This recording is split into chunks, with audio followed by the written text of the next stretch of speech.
ഇന്ന് തിങ്കളാഴ്ച ഏട്ടന് മാത്രം പോയാൽ മതി. മക്കൾക്ക് നാളെയാണ് എക്സാം വരുന്നത്. അതുകൊണ്ട് തന്നെ അവർ എണീറ്റിട്ടില്ല.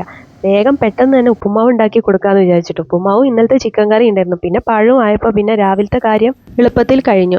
ഏട്ടനും പോയി. അത് കഴിഞ്ഞ് തുണി വിരിക്കാൻ വേണ്ടി പോയപ്പോൾ അപ്പുറത്തെ വീട്ടിലെ ചേച്ചീൻ്റെ അവിടെ നിറയെ മുരിങ്ങക്കായ ഇരിക്കുന്നു. അപ്പോൾ പിന്നെ ചേച്ചീനോട് ചോദിച്ചിട്ട് കുറച്ച് മുരിങ്ങക്കായ അങ്ങോട്ട് പൊട്ടിച്ചു.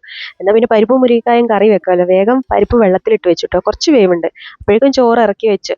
അപ്പോൾ ഇന്നലെ അവന്തികയ്ക്ക് കണ്ണിന് കുറച്ച് വയ്യായി ഉള്ളതുകൊണ്ട് തന്നെ രാവിലെ തന്നെ മെഡിക്കലിൽ പോകാമെന്ന് വിചാരിച്ചു കേട്ടോ. അപ്പോൾ ആരുഷിയും അവന്തികയൊക്കെ റെഡിയായി. ഞാനും അങ്ങനെ നേരെ മെഡിക്കലിലേക്കാണ് കേട്ടോ പോകുന്നത്.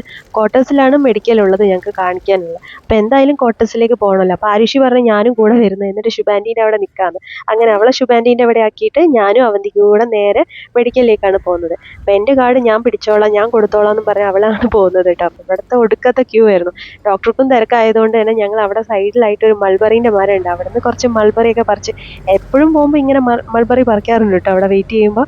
അങ്ങനെ അവൾക്കത് പറിച്ചു കൊടുത്തു. പിന്നെയും വെയിറ്റിംഗ് ആയപ്പോൾ അവൾ അതിൻ്റെ ഉള്ളിൽ കൂടെ ഒളിഞ്ഞു നോക്കുക. പിന്നെ ഡോക്ടർ കണ്ടു, കണ്ണിന് കുഴപ്പമൊന്നുമില്ല എന്ന് പറഞ്ഞു.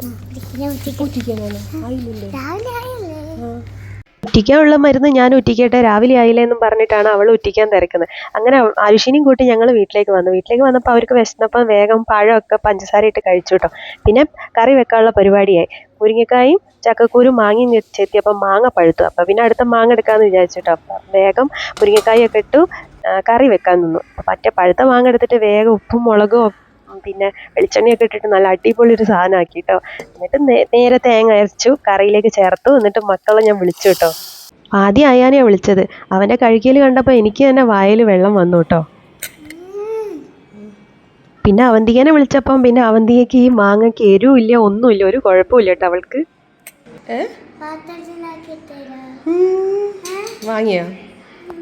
തരാം. അല്ലെങ്കിലും മക്കൾക്ക് മാങ്ങയിൽ മുളക് പൊടിയും ഉപ്പും വെളിച്ചെണ്ണയും ഒഴിച്ച് കൊടുത്തിട്ടുണ്ടെങ്കിൽ എത്ര വേണമെങ്കിലും കഴിച്ചോളും. കോട്ടേഴ്സിൽ പോയിട്ടുണ്ടെങ്കിൽ ഇത് തന്നെയാണ് പണി കേട്ടോ. മാങ്ങ പറിക്കുക, ഉപ്പും മുളകും ഇടുക, കഴിക്കുക.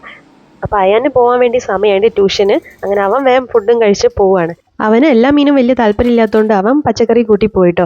ഞാൻ ഉണക്ക ചെമ്മീൻ ഉണ്ടായപ്പോൾ അതൊന്ന് ചമ്മന്തി ഉണ്ടാക്കാമെന്ന് വിചാരിച്ച് വേഗം അത് എയർ ഫ്രയറിൽ വെച്ച് ചമ്മന്തി തേങ്ങയൊക്കെ ആക്കിയിട്ടിട്ട് ഞാനൊന്ന് ചമ്മന്തി, അടിപൊളി ചമ്മന്തി, നല്ല ടേസ്റ്റ് ഉണ്ടായിരുന്നു. അപ്പോൾ അതും കൂട്ടിയിട്ടാണ് മക്കൾക്ക് ചോറ് കൊടുക്കുന്നത്. അവർക്ക് ചമ്മന്തിയും ആ നേരത്തെ ഉണ്ടാക്കിയ മാങ്ങയൊക്കെ കൂടെ ആയപ്പോൾ തന്നെ അവർക്ക് അവരെ കാര്യം കുശാലായിട്ടോ. നല്ല ടേസ്റ്റ് ഉണ്ടായിരുന്നു ആ ചമ്മന്തിയുടെ റെസിപ്പി ഞാൻ ഇടാം കേട്ടോ. അങ്ങനെ രണ്ടുപേർക്കും മാങ്ങയും കൂട്ടി ചോറ് കൊടുത്തതിന് ശേഷം ഞാനും ചോറ് കഴിച്ചു. ഇനി എന്തായാലും ഫുഡൊക്കെ കഴിച്ചിട്ടേ ഇനി ബാക്കി എല്ലാ പണിയും ഞാൻ ചെയ്യുന്നുള്ളൂ. കാരണം അത്രയ്ക്കും വിശക്കുന്നുണ്ടായിരുന്നു.